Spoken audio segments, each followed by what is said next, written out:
తెనుగోళ్ళు ఇచ్చిన శిల్పక పండ్లు తేనె మామిడి పండ్లు తీయంగా తిందామె తీరొక్క పండ్లు చిలక నేరేడు పండ్లు కాపంలో ఇచ్చిన మక్క కంకులు అవి పాల కంకులు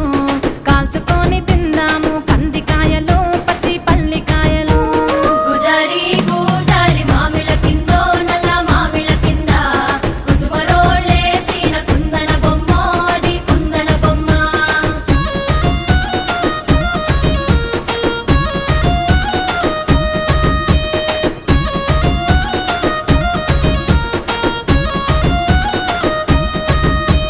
బెస్తోలు పెట్టిన పచ్చి చేపలు అవి వట్టి చేపలు